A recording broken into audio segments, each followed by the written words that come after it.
convicted. He was somebody who had dropped out of high school.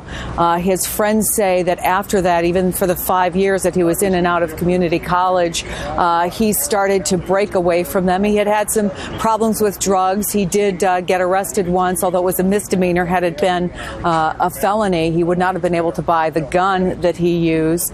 And he really seemed to have very few friends. And back in 2007, and police seemed to think that government was brainwashing people through the use of words. So he had saved that letter that she sent. He had expressed to his friends that he was very upset. He felt she didn't answer his question, even though the friends didn't understand the question. He had become increasingly isolated, living at home with his parents. I was in his neighborhood yesterday. People in that area didn't seem to know him very well. So he fits classically that sort of profile that you're talking about, somebody who was spending a lot of time on the internet.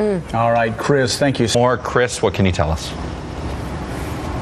Well, Gabrielle Giffords remains hospitalized, obviously, in intensive care. When you have a head wound that is this devastating, the first 72 hours in particular are so very important. But the early signs, at least, still have an active crime scene investigation. There are still police lights going. There is still crime tape up. And we have learned a lot more in recent hours about just how much more devastating it could have been there. We know that at the time Jared Loughner was tackled, actually he was trying to load another clip. He had gotten off 31 shots, hitting 20 of political discourse. This is an area that has been hard hit by the economy. There has also been some very strong debate about immigration that has separated neighbor from neighbor, and that was what she wanted to talk to her about. But she is one of the heroes of this story.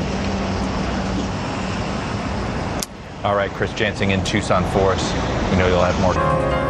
Good morning. I'm Chris Jansing, live in Tucson, Arizona, a place where people are trying to make sense of a senseless tragedy.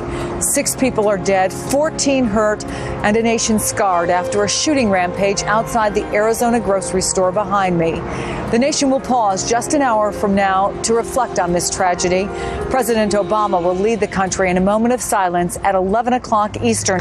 At 2 o'clock Mountain Time, 4 p.m. Eastern today, the suspected gunman, Jared Loughner, will face a federal judge. The charges against him, including murder, attempted murder, and assassination. And Daniel, let me start with you. I understand that shots started to be fired, and instead of running away or getting on the floor like so many people did, you actually ran toward the shots. Did you realize immediately what was happening, and did you see the gunman? And you've known the Congresswoman for 14 years, as I understand, and you just heard Daniel describe her as a fighter. Tell us about the Congresswoman you know and the friend that you know. That almost 48 hours have gone by. You've had time to think about it, to comprehend what has happened here in Tucson. What are your thoughts? What are your emotions? Well, I'm not surprised, given the type of person it's clear that you are, that your thoughts are with all those other people. And Daniel Hernandez, Steve. And the reverberations of this tragedy, of course, are being felt all around the world, not just here in Arizona, and we're certainly sensing it through the halls of Congress. I want to bring in national political reporter play for you a little bit of what Jeff Flake had to say on Morning Joe this morning. Okay. Well, I think it's shaken everyone very deeply. And both of you, and Casey, as you know, John Boehner was one of the people. He has 2-year-old twins. He doesn't want, though, to feel as if he is in some way going to be kept from doing what he's always done. Do you think the victims of the tragedy in Tucson, will send out thank you for coming, it was nice to meet you kind of thing? He kept it. So it does seem that perhaps at least that far back, something might have been form letter that members of Congress often, appearance today, right now, facing 5 charges. Eitan Goldman is a former federal. Have been to his house, confiscating computers, and they found an envelope with handwriting stating, "I planned ahead," the name Giffords, along with what appears to be Loughner's signature. Where would you see a defense going in this? Eitan Goldman, thank you so much for coming in. Thank you. Patricia Mace thought it was just an ordinary Saturday. She had heard that her congresswoman was going to be at a nearby grocery store. Little did she know what she was walking into. Now, Patricia is being hailed as one of the heroes who stopped the gunman. I caught up with Patricia at her home and asked her what happened when those first shots were fired. forth on the condition of Congresswoman Giffords and the other victims at the University Medical Center here in Tucson at a midday press conference. And I'll speak with one of the key surgeons coming up on Jansing and Company. This morning, the Today Show spoke with the hospital's chief of neurosurgery, one of the doctors who operated on Giffords. In that short soundbite, she's still responding to simple commands, but he also says, it can go either way. 48 hours in, Dr. Nancy, what are the critical things that doctors are looking for? Welcome back. I'm Chris Jansing at the scene of the terrible tragedy in Tucson. 6 people dead, 14 more shot in the attempted assassination of Arizona Congresswoman Gabby Giffords. Investigators are still piecing together a motive in Saturday's tragic shooting. Authorities say background as they can on Jared Loughner. They found a note in his safe. He wrote last month, apparently, "I define terrorist and I don't feel good. I'm ready to kill a police officer." Are these kinds of things a little bit textbook even for someone who would do something like this? Drug test. I guess the question is, and using your experience as a profiler, how does somebody separate, a kid who might be, a stoner and a jerk from somebody who's potentially violent and deeply disturbed? Clint? A key question this morning. Clint Van Zandt, thank you very much. I want to go now to Pete Williams in Washington, who has some new information about Jared Loughner. It does indeed, Pete Williams. Thank you very much. We are back live in Tucson, and rightly or wrongly today, lots of fingers are being pointed over the heated state of our political debate and whether that rhetoric could lead to violence. At the center of the debate now, Sarah Palin, and her website or on her Facebook page and what happened here. But he did say, I think it's fair to talk about how people on the left and the right contribute to this climate of political discourse. Do you think that's fair? Between her and what was on her representative from Arizona, Ann Kirkpatrick. And Ann, I really consider the possibility of a violent attack. The political environment over the past year or so. I know that you have received threatening emails. A manhole cover was thrown through your office window, and so characterized recent campaigns. And if they do, former Congresswoman Ann Kirkpatrick from here in Arizona, thank you so much for being with us. Thank you, Chris.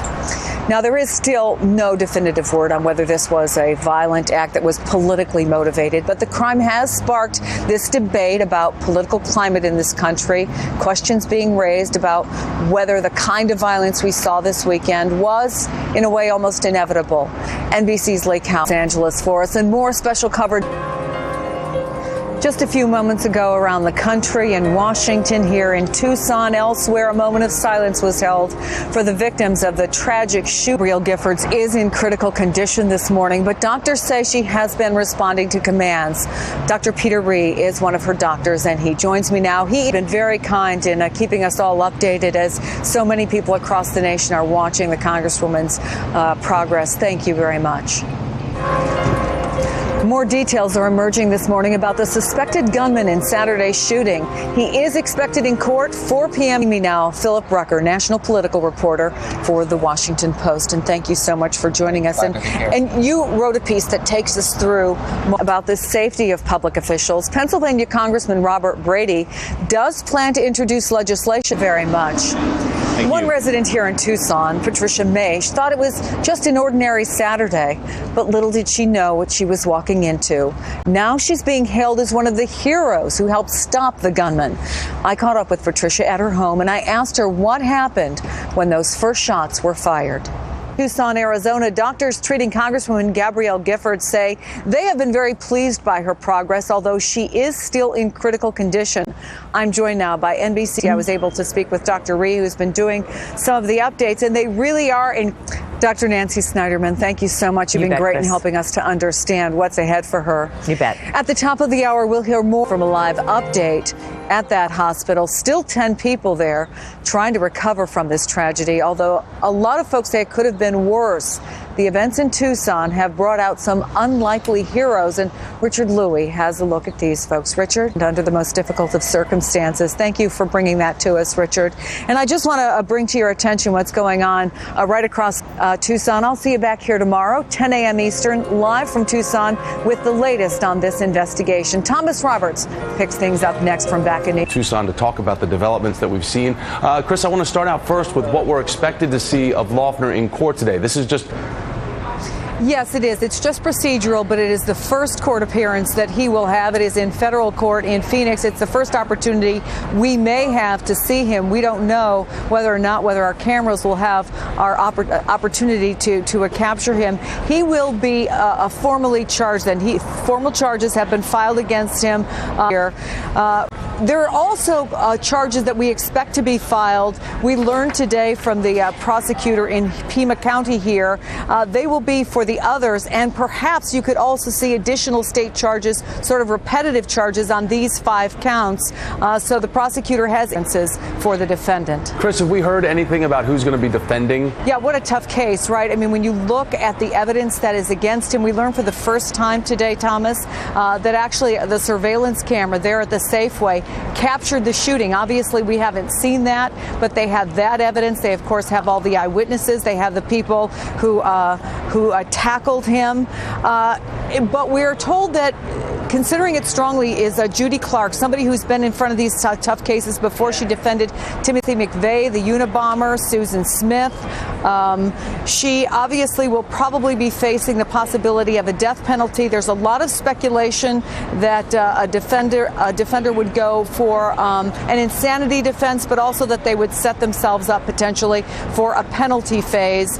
We've seen this before with very difficult cases. What they try to do is basically spare the life of their client, Thomas. And Chris, earlier today we heard from the doctors that are treating the Gabby Gifford.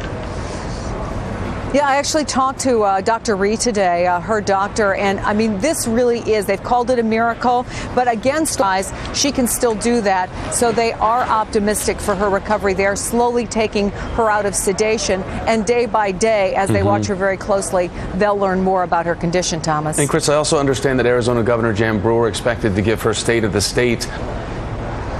All of it is the easy answer. This is going to be unlike any State of the State we've ever seen. First of all, because she goes before both houses of the legislature, there will be increased security, dozens of extra police officers. But usually this message would be about the state of the state and what they're going to do going forward. This is going to focus almost exclusively on what happened here on Saturday. We are told she's going to talk a message of unity against evil. It will be very short, under 15 minutes, and then sometime later this week she will get what is essentially her State of the State and the budget message to members of the legislature. Like so many places, Arizona facing a very difficult fiscal crisis. We know that there have been a lot of problems with the immigration crisis, a very heated debate here. But today, Jan Brewer really wants to focus on what happened and recognizing that a great trauma has been done all throughout this state. Thomas? Chris Jansing in Tucson for us. Appreciate it. Thank you.